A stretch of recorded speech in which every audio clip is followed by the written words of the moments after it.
Hi, everyone. Welcome back to the Black Performance Project. You've been with us through 2 episodes now, and so this is our 3rd. And as promised, we are back with my partners in crime, Harvey Williams, who is the founder and executive director of KC Melting Pot Theater in Kansas City. We have Dr. Baron Kelly, who is actor, director, and professor at University of Wisconsin-Madison, focusing on acting and directing. And we have Kansas City playwright Louis Morrow, and he is known not only here in Kansas City, but his plays have been produced across the United States, also an actor. So just to recap a little bit about why we have the Black Performance Project, we wanted to create a show that was a little bit more like kitchen table talk, the way that we talk about performance with one another as actors, as directors, as producers, and particularly as folks who are committed to producing Black performance, to directing Black performance. Many of us also do work in the film area. So we thought that it would benefit our community to hear the way that we talk about performance. So we hope that you're enjoying it so far.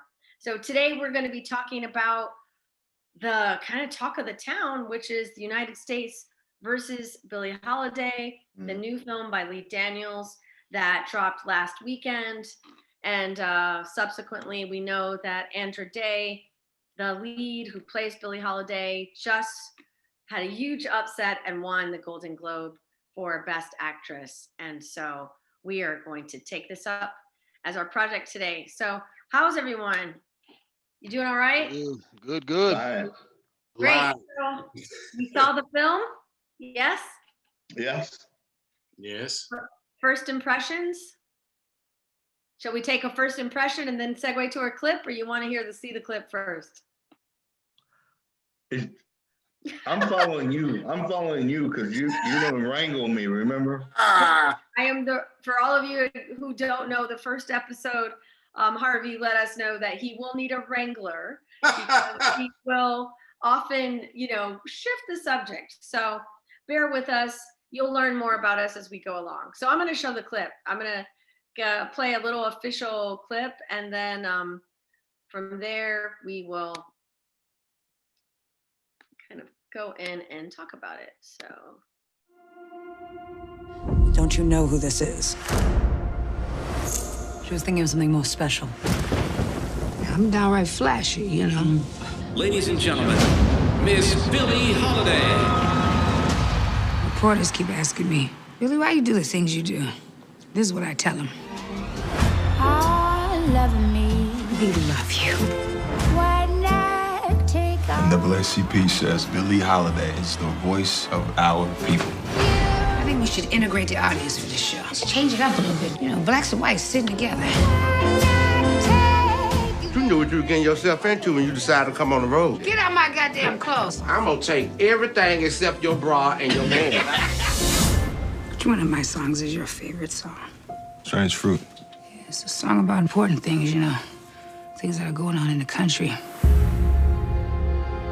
This Holiday woman's causing a lot of people to think the wrong things.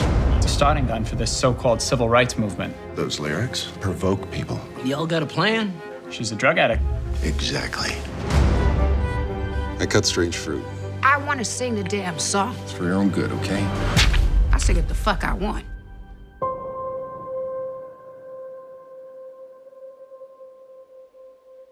Southern trees Get her off that stage.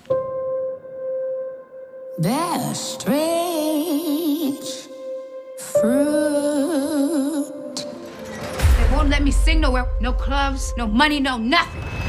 You gotta understand, baby, right now I'm in a situation. You said we could beat this, Billie. I need something now. Blood on the leaves You're like a hammer. Come right back and hit harder than before. and blood. She's singing it for all of us. Ain't no other Negro star bold enough to do it. Black bodies swinging I'm being followed.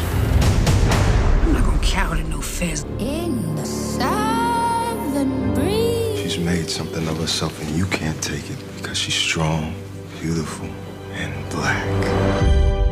Strange fruit hanging from the poplar trees.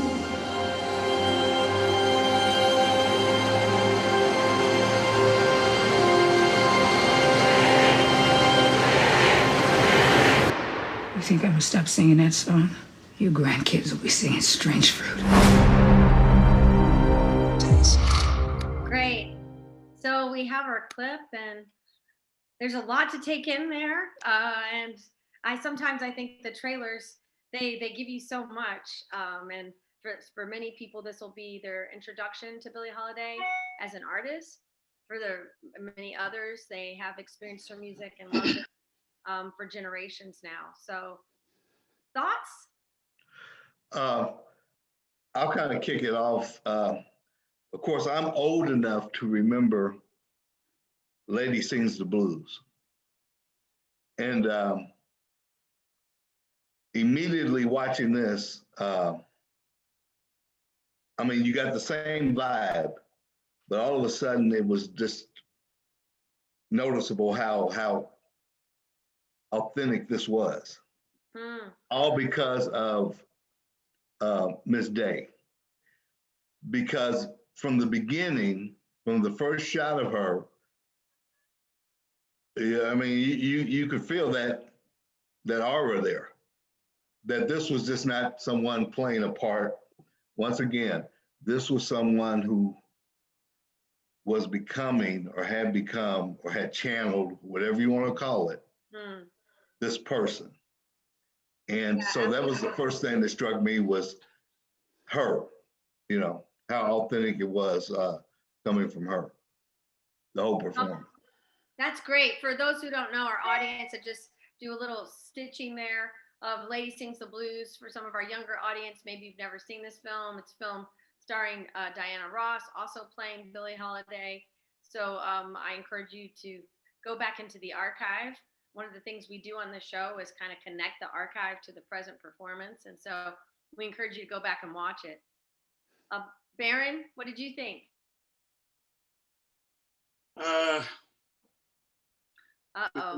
No. Within the past decade or so, there have been 2 previous performances of actresses that I have jumped up after the performance and said, this person is going to win the Academy Award. One was a French actress who did a film called La Vie en Rose, where she played Edith Piaf. Absolutely brilliant. Absolutely brilliant. That Cotillard? Yes, Marie Cotillard. Yeah. The second performance I saw in the UK a couple of years ago, and that was Renee Zellweger. It wasn't a great movie, but when she played Judy Garland. She was fantastic. I said the same thing. And I think that Miss Day did a wonderful job. She was the movie, as far as I'm concerned.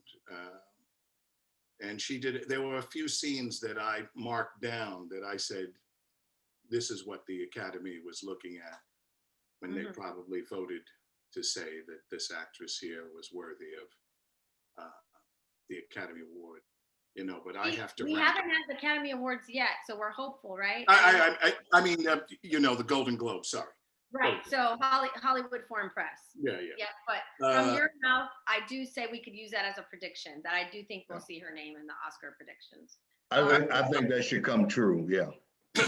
And but Golden Globes, yeah. What people were watching, and so I ranked this up there with those other ladies of those performances that I saw. You know the performance I'm talking about, Nicole. Yeah, Marion Cotillard. Let's see, you named Cotillard for Edith Piaf, Renee Zellweger for Judy Garland, Andra Day. Last episode I said it was Andra, but I think it's Andra. Andra Day for Billie Holiday. That's pretty great company for a first-time actress. So, Lewis, what do you think? So I watched it. No, I watched it, and I thought, I thought the acting pretty much on all accounts was pretty good. I thought the acting was solid. I was impressed by the brother Jesse Tyler, someone who played in Everybody Hates Chris. I liked him. It was a small part, but I was just surprised. I believed him when I saw him. Um, I thought all the actors delivered. Obviously, she was the meat and potatoes. And I thought she did good. I'll be honest, I wasn't as blown away as everyone was. And to be honest, this isn't an indictment, or any type of castigation against her. I was struggling with the movie. I struggled with the movie. And again, this isn't, I struggled with the movie, therefore I struggled with the roles. I struggled digesting everything because I struggled with the movie. And I'm not a trained actor by any means. I don't try to judge acting too harshly, because when I get up there, I want others to show me grace. But I thought she did. What I was most impressed with is I thought they cast the perfect actress with the perfect voice. Mm-hmm. I really thought she was incredible. I was probably moved the most when she was singing. Yes. She nailed, which isn't an easy. Now, some people say, well, if you listen to her tone and listen to Billie Holiday's tone, there's some influence there, so it's easy. But it wasn't karaoke. It wasn't impersonating. Yeah. And there was a lot that she put into the musical numbers that I could tell, and I enjoyed it. And I thought that was real. That's when I was really probably moved the most. But I struggled. I struggled with the movie. And so there was, I took umbrage with certain parts of the movie that really just kind of, I broke, like I couldn't focus. I couldn't really focus in on it. And, it wouldn't be fair for me to say one way or the other. I didn't think she was going to beat Viola. We talked about, about her, Nicole, we talked about it just shortly, her and Viola in Ma Rainey. And I loved Viola in Ma Rainey. And when I talked about it with you, I went back and watched snapshots of that and snapshots of Andra Day in Billie Holiday. And I really love what Viola did. And she was playing a historical figure, and I believed her. And I loved what Andra did. I mean, I believed them both, to the point where I didn't get hung up on the reality of it. I seen her, and I did see Billie Holiday, and so that was great. And I think it's great that we have a new actress now to look forward to. I mean, she has this in tow. Unfortunately, we know how it works. Now she has credibility. Now she's been validated, and she has Hollywood's blessing to be taken seriously. But no, I'm really excited for her, and I'm excited for what comes next. I'm excited for her next project. That's a great segue for us to talk a little bit about what you're saying about the film. You said you struggled with the film, and I think it's important for our viewers to understand, we can talk about a performance and separate it from the film itself, as far as the text. With the screenwriter writing is Suzanne Laurie Parks. She is a Pulitzer Prize winning playwright who also writes screenplays. Many of you might know her screenplay for the film Girl 6, one of Spike Lee's films, and other scripts that she's written. So, the film starts with a script. So we have this script from a renowned playwright. Then we have the layer with the director, who is Lee Daniels, who many of you know from Precious, and that's really being the film that launched him into the ether. And The Butler is another film that also gained critical attention. And of course, his TV work with Empire and many of the other spinoffs that he had in relationship to that. I think Star was one. And I think there's other spinoffs coming. I think Taraji P. Henson will get a show out of Empire. So what rubbed us the wrong way or the right way about the film? Were there disconnects from us with the story? I agree. My opinion of Andra Day in this was that it was pretty exquisite to watch. Watching a first-time actress surrender to the kind of ghost of Billie Holiday in such a way that I felt like I felt so impassioned about playing this role. And I watched a few interviews where she said, I didn't want to let her down. And so I really felt like her just kind of really embody what, you know, the memory of Billie for many people watching, also the ghost of Billie for many of us, because I never got to see Billie Holiday live. I don't know what she was like. I only know it from, you know, looking at old videos and seeing, you know, people impersonate her. So I don't really have an idea of who she is outside of the music. Go ahead, Ben. No, Harvey, please. No, I was just going to say, because right away I connected with Lewis when he said he struggled with the film, you know, and on different levels. But for me, again, being the old dog in the pack here, what made it easy for me to recognize the story is the characters. And I think they cast it really, really well by her being who she was and not casting any big name, so to speak, actors with her. She was allowed to carry it. Okay, it was hers to carry, to drop it or pick it up or do whatever with. And those other people really kind of complimented her. But I could recognize, I mean, I grew up, I had 10 uncles. I grew up in the projects here in Kansas City, 12th Street, music, the Jazz Foundation used to go there. They didn't start playing until 3 o'clock in the morning on Saturday nights. Right across the street from a church. 6 o'clock Sunday morning, people went from the jazz club to the church. I knew some of those people. And, you know, one night they're busting bottles and fighting. The next night they're in church praying. And I could recognize that, and I felt comfortable with knowing some of those characters. It wasn't pretty. It wasn't always pretty, but it was authentic. And this was kind of part of the life of the community, you know, in the music industry, in the jazz community. And unfortunately, drugs was a big part of it. You know, it was a big part of it. You know, I know people in my family. I remember I had an aunt who kind of, you could say, went the same way as Billie in terms of addiction and things like that. And I remember sitting on her bed when she was close to the end of her life, and she was probably in her 30s or 40s, and she had no regrets. You know, she knew she was dying, but she had no regrets. And so I think recognizing parts of the story and people in the story helped me to connect with the film.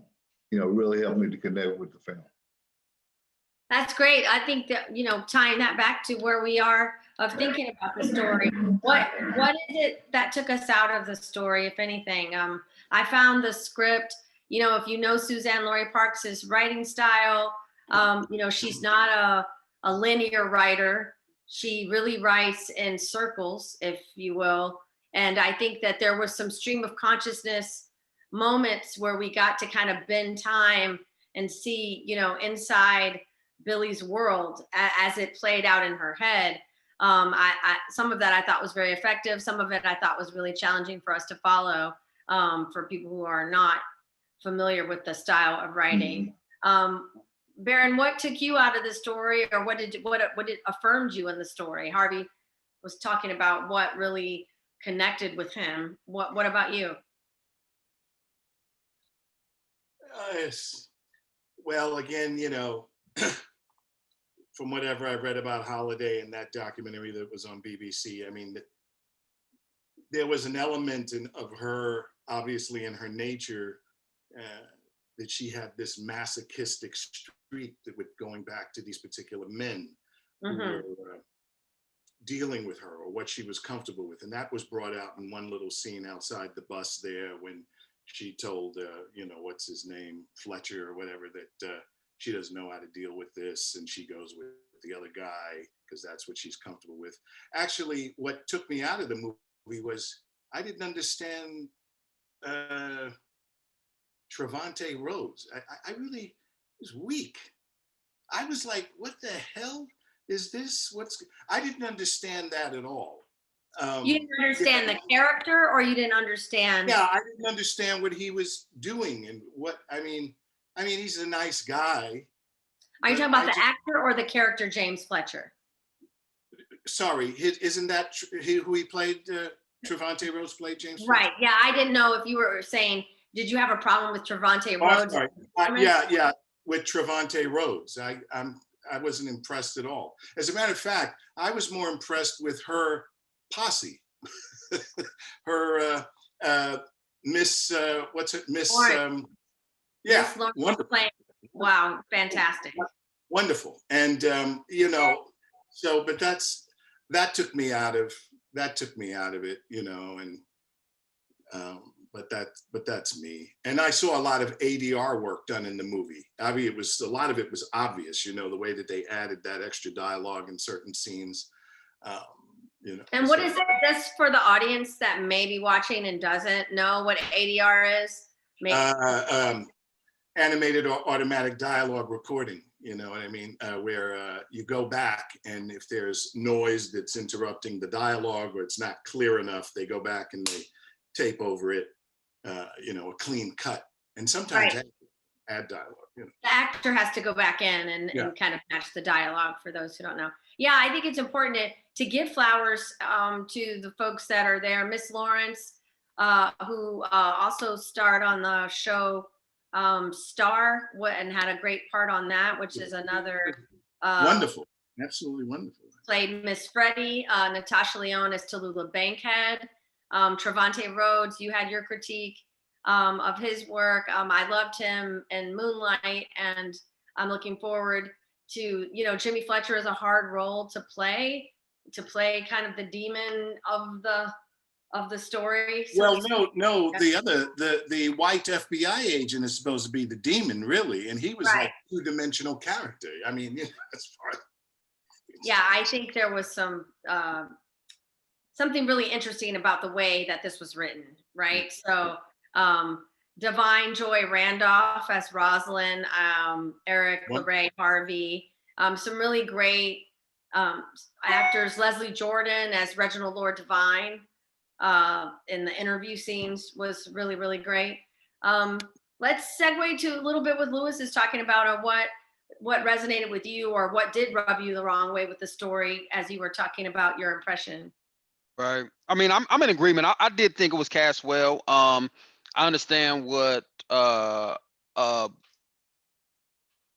Baron, what Dr. Kelly is talking about with Trevante Rhodes. I was confused. I don't even know if maybe confused is an overstatement. Maybe I was unimpressed. I'm not sure. It was bland, I think is the word. Yes, I think all the other performances was pretty impressive. Like every night we watch Everybody Hates Chris. Well, not every night, but throughout the week on Hulu, we'll watch it just to fall asleep to. And so we see the brother Jesse. That's not Jesse Ferguson. That guy's on Modern Family. Tyler James Williams is his name. We see him in one way. So I thought it was cool just to see him as, you know, the chauffeur. I guess he was some type of driver, just kind of you know, just part of her clique or whatnot. I think he was he played the trumpet. Oh yeah. So I liked it. He was a pleasant surprise. So, but for me, you know, I think it was a little bit unfocused. You know, was it a biopic, or was it about this specific, you know, a snapshot of this specific thing? So at times we were seeing things that, and I understand backstory and everything like that, but at times we were seeing things that was unrelated to really what the movie encompassed, even if you're just looking at the title alone. You know, Billie Holiday versus it was more so to me a biopic with, you know, and this was one of the things that happened in her life that we seen. You know, I'm not a huge fan. I'll say it. I'm not a huge fan of Lee Daniels' work. I don't like Empire. I didn't like Precious. I didn't like The Butler. And outside of Andra Day's performance, I wasn't really a big fan of this. He lost me when she stripped down for the FBI agents. Yes. I was aggravated. I was irritated. I thought it was, I was offended. I thought it was probably the worst scene in a movie that I've seen. And I don't know how long. To me, it was just so horribly written, and it was so horribly directed, to where you have these because we have to be careful in what we're depicting in film when we're trying to tell our story. What you seen was all the FBI agents cool and on the level, giving her all the respect in the world. Mrs. Holiday, please, we're going to take you in. You're going to be arrested. Please calm down. She's foaming at the mouth. Is this what you want? She's ripping her clothes. No, please put your clothes back on. Please put your clothes. So if I'm looking at the movie and I don't know nothing about her and I don't know nothing about the time back then, I'm saying she's a raving lunatic. And here are these nice officers who's just doing their job because they're asking her, they're trying to arrest her in a respectable way. What's up with that? And she has to, we can't even get, it can't even be implied. This new actress has to be stripped bare. And so I thought it was disgusting. And not that's not a remark on her. I love women as much as the next man, but I don't want to see that, period. And it irritated me. It was definitely gratuitous. Oh, yeah. The part that I think Lewis brings out that's so important, though, is that, you know, Lee Daniels is Lee Daniels, you know, and I think there's levels of directing. And I think that this kind of stayed in the primary colors area, you know, of directing. And I think that scene that you talk about in particular, the challenge was that the actions were counterintuitive to what was being said. You know, like that the way that the scene was directed, it seemed as if we should have had some direction for the actors to feel shame for her in that moment, you know, to be able to try to cover her or protect her. The fact that she was so insistent on stripping herself. Adamant that she gets naked inexplicably, for no reason whatsoever. It's almost like what happened in Chicago about a year or so ago when those cops busted in on that sister and she was naked and they're all standing around. Do you remember that incident? Yep. And some of the cops you could see were embarrassed as hell and wanted to try to cover her up, and she's standing there. Yeah, I mean, and they had the wrong person. Wrong person. Mm-hmm. Wrong person. Horrible. But she didn't strip herself. You know, this part of the story I struggle with, and from that point on, I was so disconnected from everything that was going on. I don't work on a lot of big films or anything, and I'll go say I don't work on any big films, or I haven't. I don't know who's there to challenge whom, but it just seems like to me somebody would have said, "This is stupid." Yeah, Go ahead. I think that was like a gut shot. That was like a gut shot in a fight. That was like a low blow. And you're right. It seems like the director or someone would have addressed it in a way with the actors, because to me, there were two train tracks on this movie. I love the one that focused on her condition as she dealt with, you know, the Black community, so to speak. The drug part of it, the FBI part of it, seemed to run on a different track. You know, that story took off this way. There they are trying to arrest her for drugs. She's singing the song they don't like, communism. All that stuff got peppered in. But I didn't really care about that because I went back to her story. Mm-hmm. Like when she had the flashback, one of the powerful scenes to me was the drug, when he first took the drugs, you know, the agent took the drugs, and she had the flashback to the bordello, so to speak, when she was growing up, when she was a little girl, probably along the time that she got sexually assaulted. That was done, I thought, with some taste. You know, they addressed that without showing, there was no need to show nudity and all this and that. It was obvious what kind of place it was. It was a house of ill repute. Her mother was basically telling her, you need to get into the game. You're too old now, you're too big, you gotta take care of yourself. But that was done in the right way, I thought, as opposed to, you're right, just the gratuitous stripping and things like that, and a couple places where they slap her on the, you know, rear and stuff like that. I don't think that was necessary.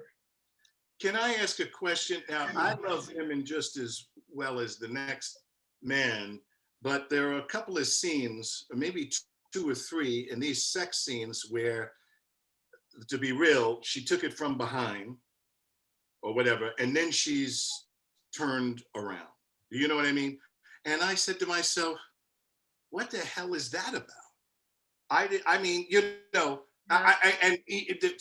we got to see some tenderness with the Fletcher character when he said no. But every scene, it was like she was, I mean, it was just, it was, I think it was very graphic in the sense of, I think it was emotionally violent to see such beauty in her tragedy that is her story generally. But the fact that you were trying to empower her, I mean, the narrative around the promotion for this film is that they want Billie Holiday's activism to be lifted up, and they want her story to be a different story than her being depicted as just, you know, kind of a drug abuser who had a life without a lot of purpose as it pertains to, you know, her addiction. But I kind of felt that there was a way to protect this new actress and to like intervene. And I felt like none of the sex or the sexual representation in the film helped me understand her more.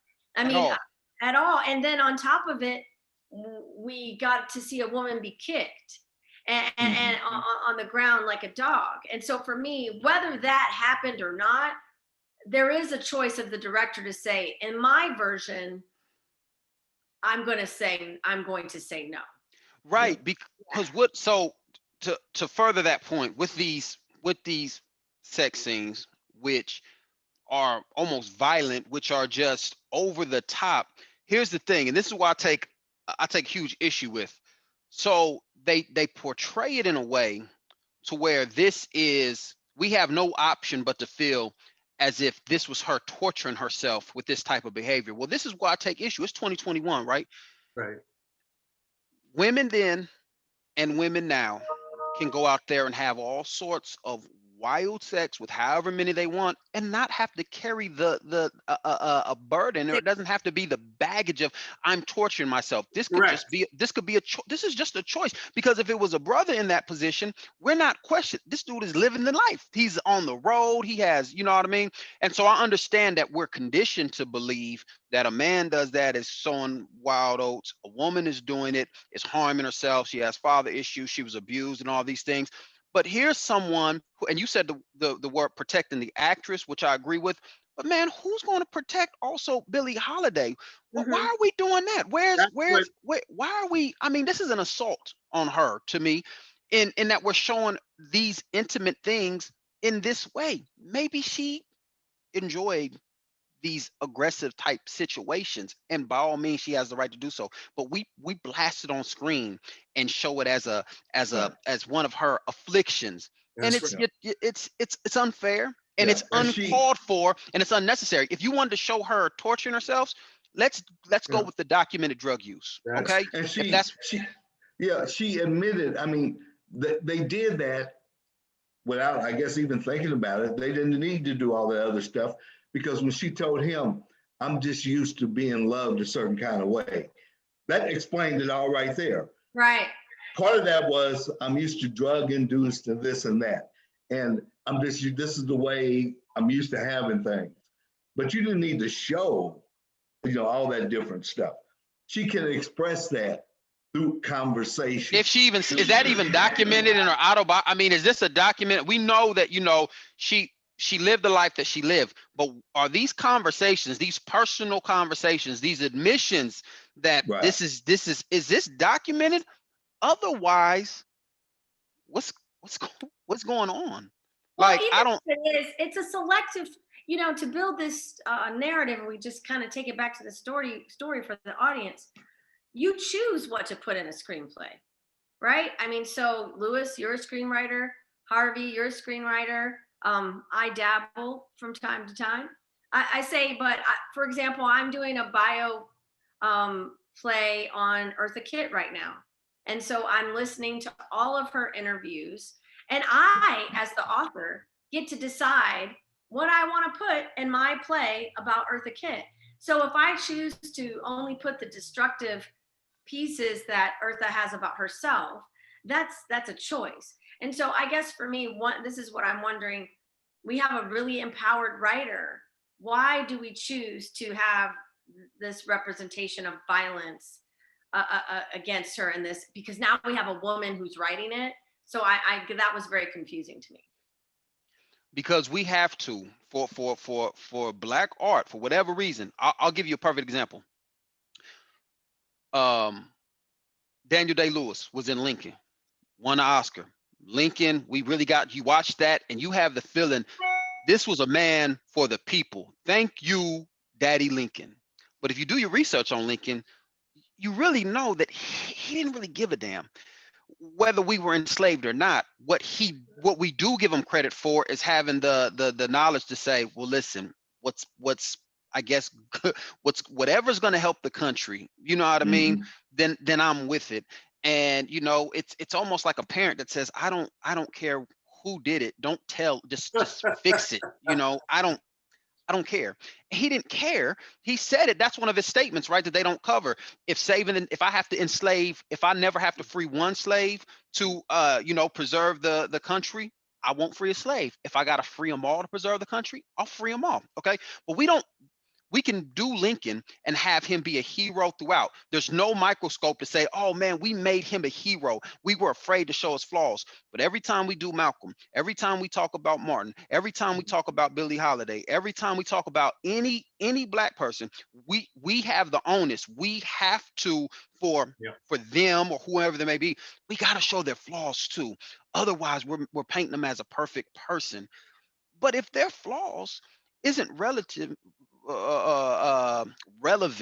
to the story at hand, then what does it matter? Her drug use is of no consequence to me when you're talking about Billie Holiday versus the United States and her determination to sing Strange Fruit because what it represented to the Black people, or her promiscuous ways. But we have to do that. As Black writers, we have to. Otherwise, we lose credibility some kind of way, right? Because we're only painting them as saints. They do it all the time with all their greats.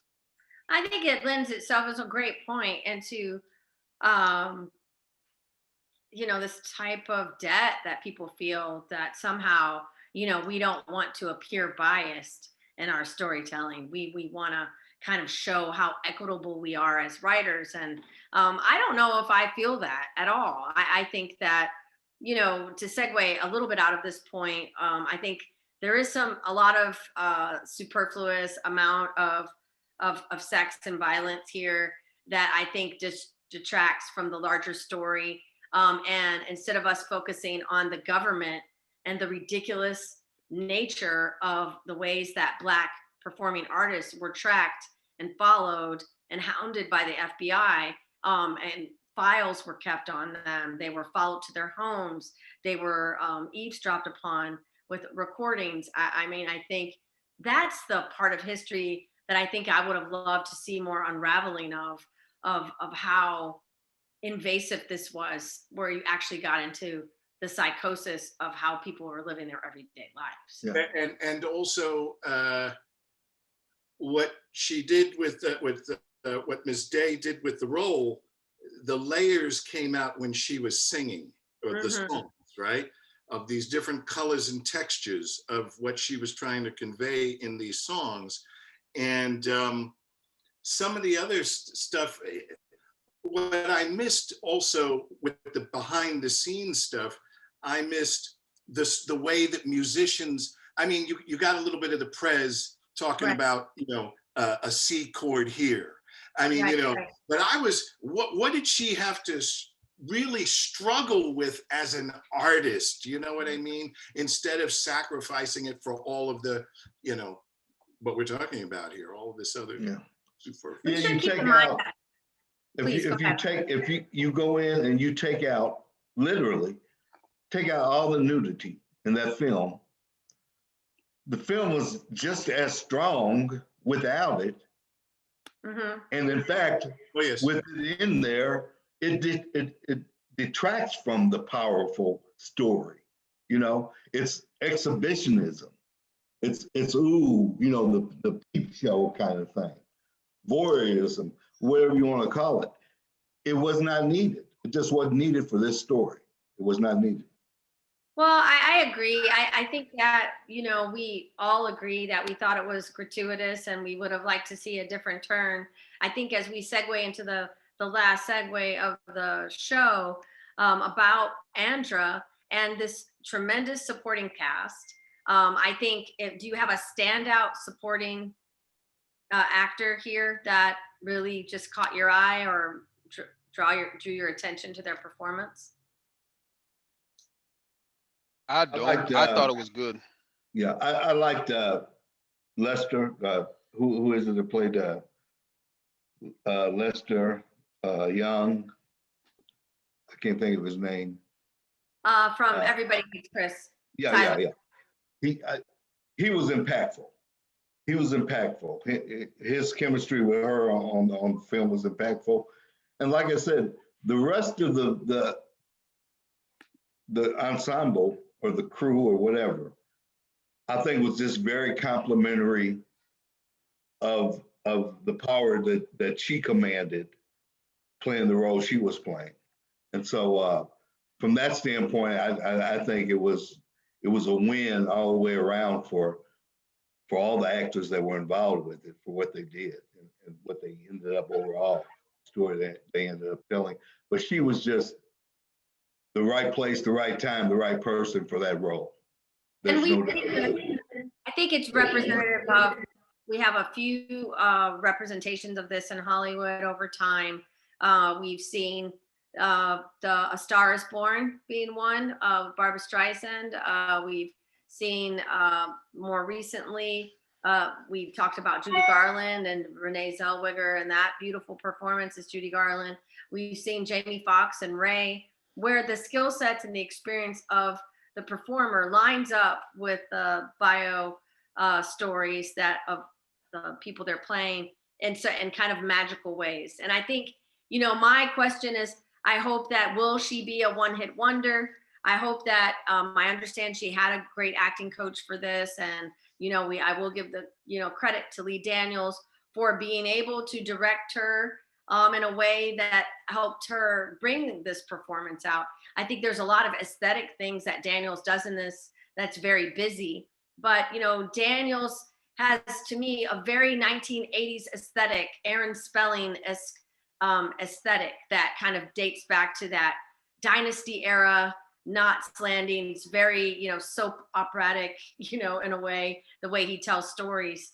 So I think that we have some performances here that are going to move people in different directions. I think Lewis is right.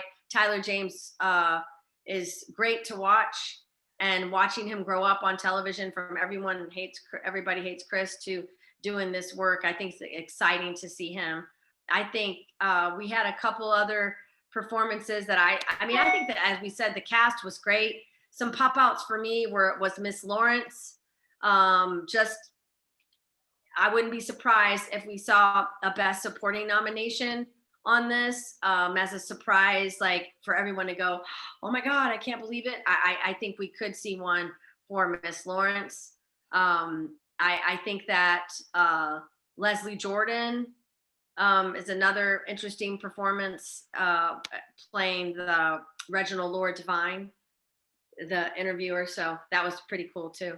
I thought I would remind the audience about Andra as a singer.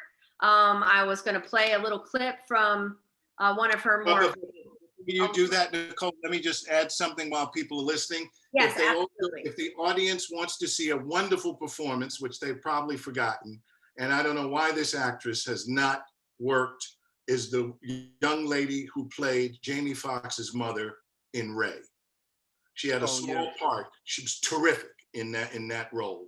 And it just absolutely. Can you look up her name really quickly? Because I don't have it offhand here in my notes. I don't know. And just so you all know, obviously we're on Zoom and we're working from home. So that's the luxury that we can do research on the spot when we're talking to you. So while Barron looks that up, I'm going to play a little bit of a clip from the anthem song that Andra Day is known for as an artist. And we'll play a little bit right now.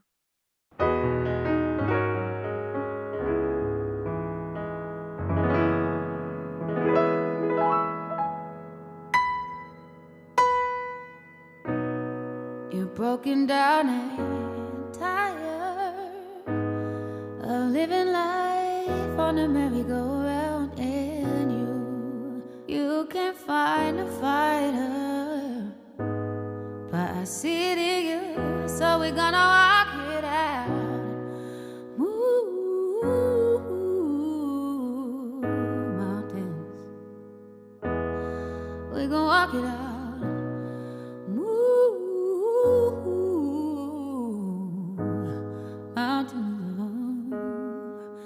And I'll rise like the day. I will rise up.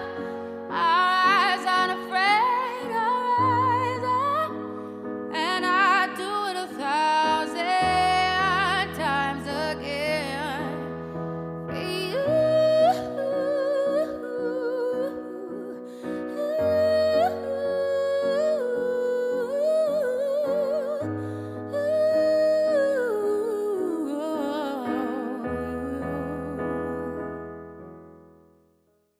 So I thought that would give us a little taste of her work and encourage folks to go back and listen to the theatricality of her voice. I think we can learn from her as an artist that she's already a very expressive singer, and that vocally she has a lot of the cadences. You can tell that she studied Holiday, you know, and her life at some point, either that or she just has a very similar phrasing. You know, that's where she took her name from. That's her name. Her last name isn't actually Day. She took it from. Oh, good tip. Because they call Billie Holiday Lady Day, and that was one of her biggest influences. So she actually that's great.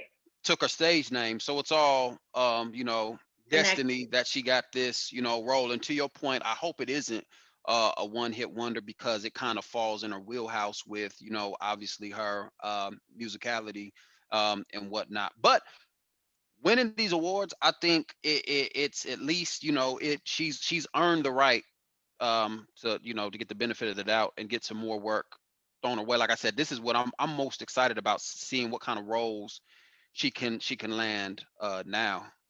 And I'm hoping that too, because Jennifer Hudson is another example of a beautiful voice that was a perfect match for Dreamgirls, and that ended up being her first nomination and first win. I predict that we're going to see a nomination for Andra Day for Best Actress, and she will be the second woman, you know, in history to really lead for Best Actress, not supporting actress, for Best Actress. So that will she get it? Will she get the Oscar from Viola though? Are they gonna do that?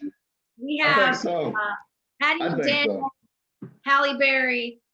If we get this would be the breakthrough, because Viola hasn't. She's got Best Supporting, but not Best Actress yet. But Hattie was Best Supporting too, though, right? Hattie Best Supporting. She was supporting. Only Halle has it for Best Actress. You know, and what Viola has two. Viola has two for Best Supporting. Or no, am I tripping? Yes, for Doubt and for Fences. Fences, yeah. Right. So you know how they play it with people being due. I always say the biggest hustle ever was Leonardo DiCaprio winning it for what was it called? The I don't even know what it was called. That Wilderness movie. Because he was due at this point. He was the Reverend, you know, he was due at this point. No diss to his performance, but I mean, he could have gotten it for something else, you know what I mean? But he was due. And so, you know, Viola keeps getting these nods and whatnot. It's just going to be interesting. And I don't believe, you know, giving it to who's due. I believe you give it to who earned it for this particular year or whatnot. And they both played I mean, it's so head and, you know, neck and neck, because they both played historical figures. They both, you know, did a great job, you know what I mean? And so both figures not easily, Billie Holiday's a lot more identifiable to, you know, contemporary, you know, people and minds or whatnot. But still, I'm excited to see what happens. I hope one of them gets it though. That's for sure. Oh yeah. Well, I'm hoping that we all get back together. We will definitely, we're talking about to the audience of doing an Oscar show where we're watching and kind of giving commentary as we go along. So we'll stay tuned to find out if we do that. Karen Warren is the name of the actress. Karen Warren. Great. Let's do some more research on her and find out what's going on, because I agree that was a fantastic performance. You know, everyone gives credit when they're winning an award to the actors they work with. I think we all know that when you have a good team around you, you just rise, you can be better as an actor. So your co-stars, your supporting cast is so important to your work. So I think it's cool that we can give a little shout out to the supporting actors on this who really circled her with love to be able to help her bring out this beautiful performance. And whether we like Lee's directing all the time or not, I do kind of say, hey, thanks to that team of Suzanne Laurie Parks and Lee Daniels and Hulu of getting together to tell a story like this and to give a shot to a newbie like this. Because we understand, has she been a real newbie, like not fresh with no recording background, I doubt they would have let her carry this film. But the fact that she brings all her fans as a recording artist does give some guarantee to the producers. Nicole, you and I talked about this also. We talked about, remember Halle Berry's performance in Monsters Ball? Jungle Fever. Jungle Fever and all that sort of stuff, so I don't know. She can't help but be compared to Halle Berry. I mean, as far as types and the future of her work, that's a whole nother story. But I do hope that I would love to see her get cast in another film versus a TV show or something like that, to be able to see her be able to stretch out and not get typecast within a character on a show right away, and let her stretch out a little bit. That would be my hope for her. That would be lovely. So final words. Let's go around. We are at our hour spot. It's time to say goodbye. And at Carol Burnett style, I'm so glad we had this time together. Little ringing of my ear. Great show. Yeah. So it was fun, and I do predict that Miss Day will get the Oscar for this. Okay. I think she deserves it. She had the swag. She had the swag she had to have for this. Any other predictions? Any Viola. Lewis is going with Viola. Baron, who are you going with? Abstain.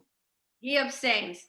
I'm going with Andra, a nomination, and my gut says to go with Andra, but I gotta put my chips on Viola. All right, good night. Viola. All right. That would be a huge upset, wouldn't it, Nicole? That would be a huge upset if that does happen. I think the upset, sadly, and this is something we'll talk about on the next show, I think that Andra Day is a very beautiful woman. And I think that Viola Davis is a very beautiful woman. I think that Hollywood is continuously color struck. Yep. And I think that if there is a tie, that it will be broken on something absolutely disgusting, which would be, on youth and on beauty of the young, and I think that is a sad reality, but ageism in Hollywood and colorism in Hollywood are real. And these are issues we still don't want to talk about, but I'm glad we can address them here. And we will continue to. So we promise and hopefully these problems are the kind of problems that we'll learn how to deal with, because we want to see 20 Black actresses up, all different skin tones, colors, whatever, because we've got that kind of kingdom. Well, we can have that kind of thing. But it takes us, it takes the Lewises of the world, the Barons, the Harveys, Nicoles, people who are putting work into Black art, Black communities, to make sure that we're making content and putting it out here. So thank you all. We don't have commercials, but we can keep you to the hour. And we're so thankful you're joining in and watching us grow and figure out this format together. So thank you so much, Baron, Harvey, Lewis. Lewis is on a revolving seat with us. We're so glad to have him back on this episode.